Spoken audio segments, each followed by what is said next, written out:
नमस्कार मित्रांनो, अशोक मम्मा या मालिकेच्या आजच्या भागात आपण असं पाहतो की ईशान अपसेट झालेला असतो. इरा त्याला विचारते, काय झालं ईशान? ईशान म्हणतो, काही नाही ग, आपल्याला ना इकडे अजिबात फ्रीडम नाहीये, त्यापेक्षा ती दुबई बरी. तिथे आपण काही करू शकतो. मला दुबईला जायचंय, का माहीत नाही, मला मम्मा बाबा हवेत. इरा म्हणते, मला पण. ईशान, तुला माहिती 11 मेला मदर्स डे असतो. मला पण मम्माबरोबर मदर्स डे सेलिब्रेट करायचा आहे. माझे सगळे फ्रेंड्स मम्मासोबत मदर्स डे सेलिब्रेट करत असतील. ईशान, तुला माहिती आहे, मला ना मम्माला लेटर लिहायचंय, पण ती वाचेल का रे ते लेटर? ईशान म्हणतो, माहिती नाही, परंतु मला ना पार्थ परवा बोलत होता की तुझे बाबा हे गॉड युनिव्हर्समध्ये गेले आहेत, ते देवा घरी गेलेत, म्हणजे ते आता परत कधीच येणार नाही, असं समथिंग काहीतरी तो बोलत होता. आता इकडून संयमी आलेली असते आणि ती या दोघांचंही बोलणं ऐकते.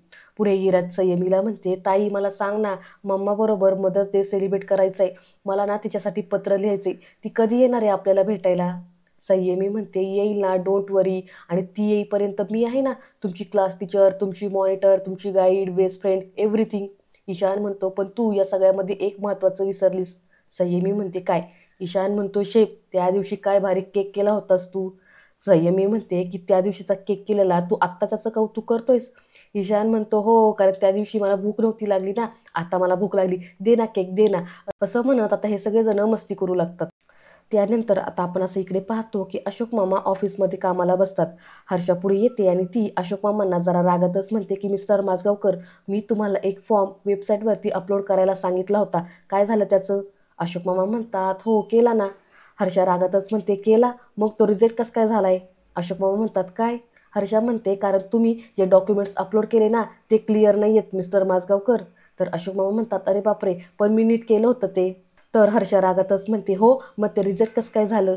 तर आता ही एम्प्लॉई हर्षाला जरा शांत करत म्हणते की हर्षा प्लीज मी बघते, असं म्हणत पुढे ती आता अशोक मामांना तो फॉर्म कसा अपलोड करायचा, कसे फोटो टाकायचे, हे सगळं काही शिकवते. आता अशोक मामा ते सगळं काही शिकवून घेतात आणि पुढे ते तिला म्हणतात, थँक्यू, खरंच थँक्यू, मी लक्षात ठेवेन हे. तर इकडे आता इराला संयमीने आय लव्ह यू लिहिलेली चिठ्ठी सापडते. ती ईशानला बोलून घेते आणि ईशानला म्हणते की ईशान, हे बघ, मी तुला सांगितलं ना, मी मम्मासाठी लेटर लिहिले, हे बघ तिचा रिप्लाय आलाय, असं म्हणत आता ती चिठ्ठी ती ईशानला दाखवते. त्यानंतर आता इकडे अशोक मामांचं काम झालेलं असतं. ते त्यांची बॅग भरत असतात. तितक्यात हा शिपाई पुढे येतो आणि अशोक मामांना म्हणतो की सर, तुम्ही भैरवी मॅडमसाठी थांबलायत ना? अशोक मामा म्हणतात, नाही, त्यांना निघायला अजून थोडा वेळ आहे.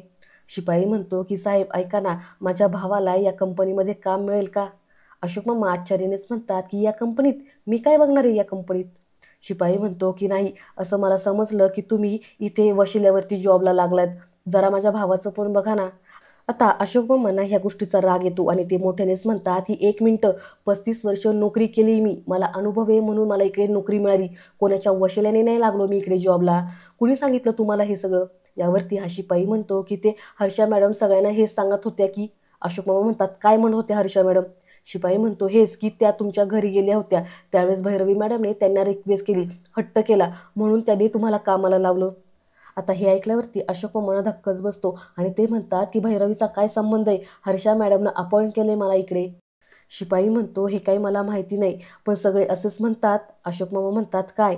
शिपाई म्हणतो की तुमच्यासारख्या वयाच्या माणसाला, असं म्हणत आता हा शिपाई गप्प होतो. पुढे अशोक मामांना जे समजायचंय ते समजून जातं. त्यानंतर आता आपण असं इकडे पाहतो की इरा शार हे दोघं जण संयमीजवळ येतात आणि संयमीला हळूच म्हणतात की ताई ऐक ना, तुला एक सिक्रेट सांगायचंय.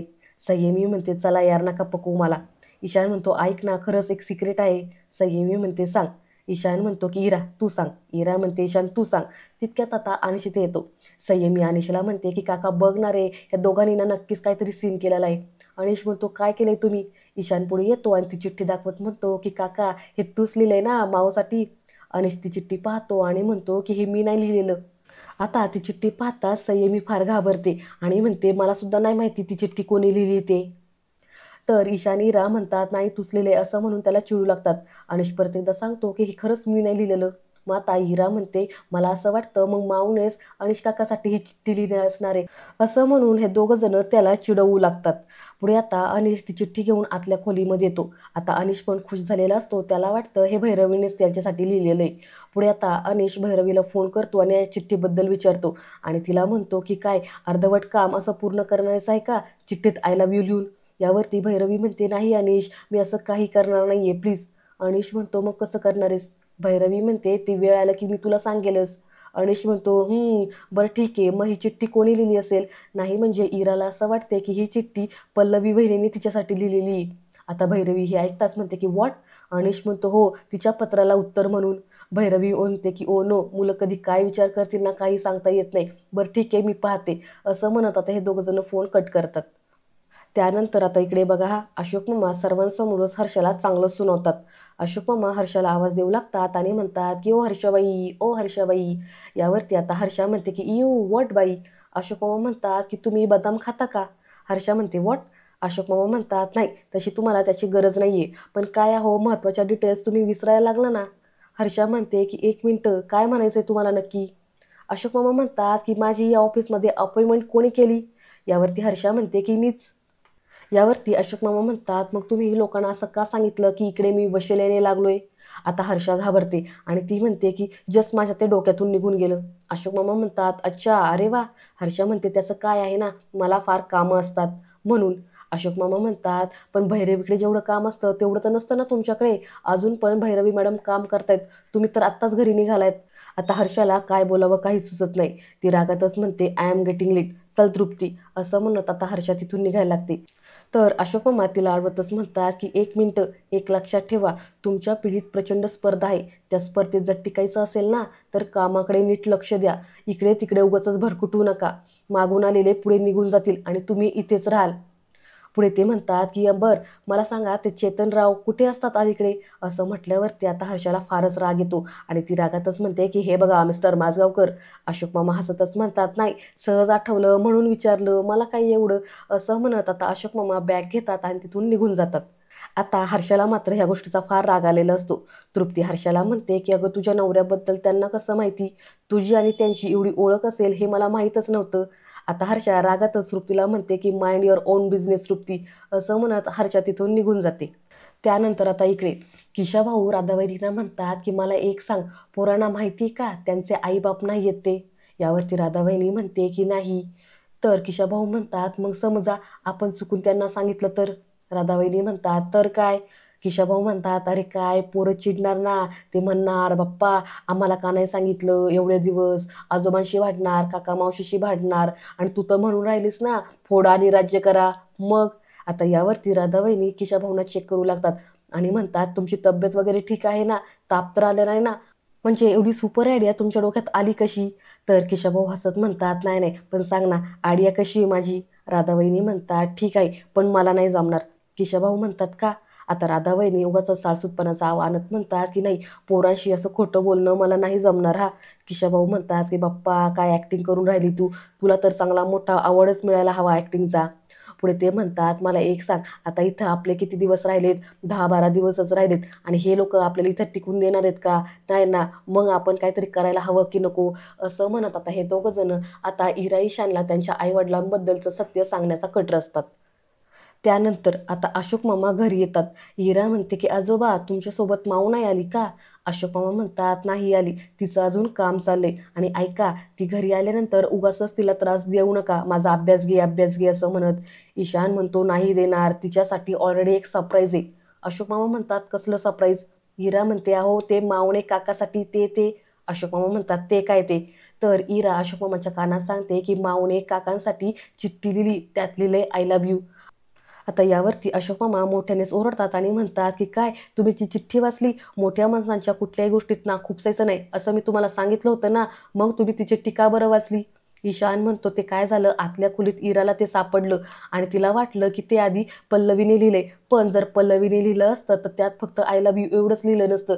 तिने गॉड युनिव्हर्समध्ये अमित कसा आहे, वेणू आजी कशी, हे सगळं लिहिलं असतं. फक्त आय लव्ह यू एवढं नसतं लिहिलं. आता इकडे संयमी मात्र फार घाबरलेली असते. इरा म्हणते ते मम्माने नाही लिहिलं, ते ना नक्कीच माऊने काकासाठी लिहिले. तितक्या तिथे अनिश येतो आणि तो म्हणतो की भैरवीने ते लिहिलेलं नाहीये. आता हे सगळेजण विचार करू लागतात की मग नक्की ती चिठ्ठी कोणी लिहिली म्हणून. तितक्यात ईशान पटकीने म्हणतो की हा मामा आजोबा तुम्हीच लिहिली ना? असं म्हणत आता ईशान किशाभाऊंना चिडवायला लागतो. किशाभाऊ म्हणतात गप रे, मला कुठं इंग्लिश येतं, ह्या कॉमेडीला येतं बरं का चांगलं इंग्लिश. राधाबाईंनी म्हणतात की बाप्पा माझं मराठीच तुम्हाला समजत नाही, इंग्लिश काय समजणार आहे, काही पण बोलतात मुलांसमोर. ईशान म्हणतो हा फेअर पॉईंट आहे, मग ही चिठ्ठी कोणी लिहिली असेल बरं? तर इकडे संयमी मात्र फार घाबरलेली असते. त्यानंतर आता इकडे आपण असं पाहतो की संयमी आतल्या खोलीमध्ये एकटीच विचार करत बसलेली असते. अशोक मामा तिथे येतात आणि म्हणतात, येऊ का?